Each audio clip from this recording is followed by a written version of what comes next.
Selamat pagi, salam. Firman Tuhan hari ini saya beri tema iman dan tantangan kehidupan. Memang iman harus diuji dengan persoalan hidup sehari-hari. Iman itu akan kelihatan kemurniannya, keasliannya, kesungguhannya jika iman itu bisa mampu menghadapi ujian yang berat apapun resiko yang akan terjadi. Seperti yang dialami oleh tiga saudara kita tadi, yaitu Sadrak, Mesak, dan Abednego. Itulah sebabnya hari ini saya menyampaikan kepada kita bahwa salah satu ajaran di dalam nas ini akan memberikan kepada kita bagaimana kita menyikapi kehidupan kita sebagai orang beriman manakala diperhadapkan kepada sebuah tantangan kehidupan. Apakah kita memilih untuk berpaling dari iman atau tetap berada pada iman yang harus kita pertahankan. Kita melihat tadi dari ayat yang cukup panjang bahwa Sadrak, Mesak, Abednego adalah anak dari keturunan bangsa Yahudi yang ditawan ke Babel, turut memerintah menjadi bagian daripada pemerintahan Raja Nebukadnezar, sekalipun Raja Nebukadnezar adalah raja yang tidak menyembah kepada Tuhan. Tetapi tantangannya tadi kita lihat ketika raja ingin memputuskan dirinya sebagai dewa, sebagai Tuhan yang harus disembah oleh semua rakyat di bawah kekuasaannya. Kita melihat Sadrak, Mesak, dan Abednego tidak mau berkompromi. Sekalipun pada akhirnya Sadrak, Mesak, dan Abednego diperhadapkan kepada satu pilihan. Apakah mereka memilih untuk tetap berpegang kepada keyakinannya untuk tidak terlibat dalam menyembah patungnya Nebukadnezar, atau mereka harus bersedia mengorbankan dirinya demi mempertahankan kemurnian iman mereka. Jadi Bapak Ibu saudara-saudara yang saya kasih di dalam Tuhan, apa yang kita pelajari dari iman Sadrak, Mesak, dan Abednego? Di sini saya hanya memberikan satu catatan penting, yaitu bahwa iman dan keberanian itu harus dinyatakan dengan aksi nyata. Karena ada banyak di antara kita orang beriman, tapi tidak berani menyatakannya dengan aksi nyata manakala kita diperhadapkan kepada sebuah tantangan kehidupan. Di sini letak banyaknya orang gagal dalam menjalani kehidupan imannya. Makanya hari ini perlu saya sampaikan kepada kita bahwa iman harus perlu diaktualisasikan melalui tindakan nyata ketika kita diperhadapkan kepada situasi sulit dalam hidup ini. Apakah kita tetap berpihak kepada kebenaran? Di sini masalahnya, saudara-saudara. Jadi keberanian kita dalam mempertahankan jati diri kita sebagai orang beriman ini sangat penting, apalagi di akhir zaman ini, saudara. Ada banyak orang gampang saja meninggalkan hal yang paling berharga dalam dirinya, yaitu imannya kepada Tuhan, hanya demi untuk hal yang sementara, tetapi tidak kepada Sadrak, Mesak, dan Abednego. Karena mereka memiliki keimanan yang teguh kepada Tuhan. Dalam bacaan tadi sudah sangat nyata, Sadrak, Mesak, dan Abednego berani menyatakan imannya kepada Tuhan dan tidak mau kompromi dan tidak mau terpengaruh apapun resiko yang harus dihadapi, sehingga mereka berani menolak perintah raja untuk tidak mau menyembah patung Nebukadnezar. Keteguhan daripada Sadrak, Mesak, dan Abednego dalam mempertahankan kemurnian iman mereka, sekalipun nyawa adalah taruhannya. Saudara-saudara yang dikasihi Tuhan, musuh utama iman bukanlah keadaan tidak beriman, tapi musuh dari iman itu sendiri adalah tidak beraninya kita menunjukkan iman kita manakala kita diperhadapkan kepada situasi sulit. Apakah kita mau berpaling dari iman atau tetap bertahan mempertahankan iman itu, sekalipun nyawa atau jabatan atau pekerjaan itu taruhannya, saudara. Akibat dari aksi keberanian Sadrak, Mesak, dan Abednego menyatakan imannya kepada Tuhan, maka apa yang terjadi, saudara? Pertama, mujizat Tuhan dinyatakan. Mujizat Tuhan dinyatakan.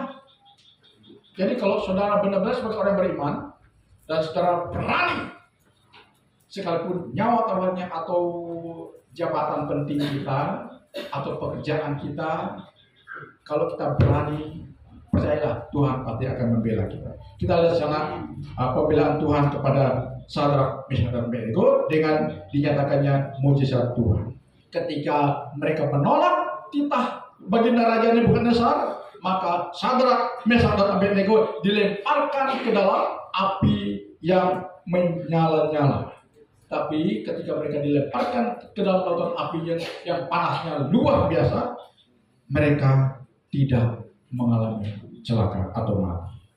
Alkitab menulis bahwa pakaian mereka, jubah, celana, topi, termasuk rambut, tidak satupun yang terjilat oleh nyala api. Bahkan bau kebakaran pun tidak ada, saudara.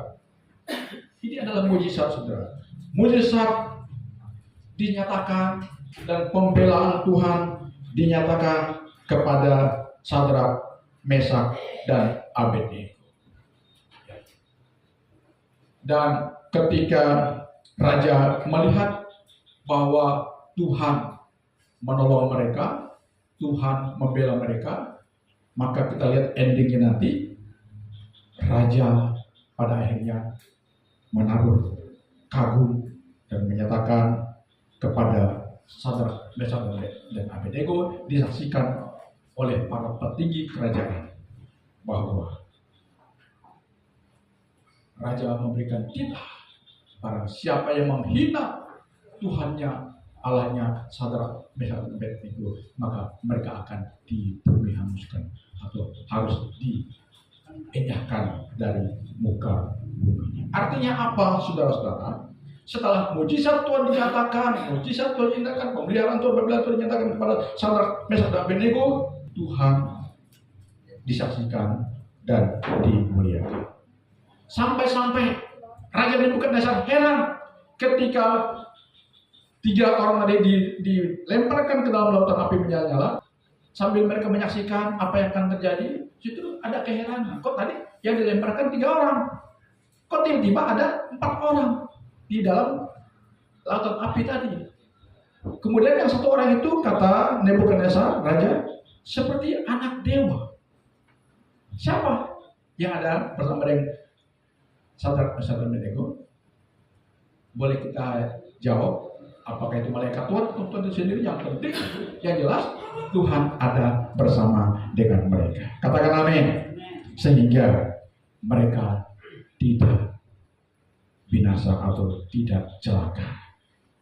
Pelajaran penting bagi kita, saudara. Jangan ragu, jangan pernah khawatir, jangan pernah takut untuk kita mempertahankan kemuliaan iman kita di tengah-tengah situasi atau kesulitan kehidupan.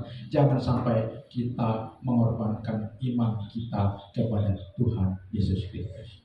Amin. Ya, sebab kalau kita tetap konsisten bertahan dalam keimanan kita kepada Tuhan, sekalipun kita diperhadapkan kepada situasi sulit, percayalah Tuhan pasti ada di pihak kita. Katakan amin.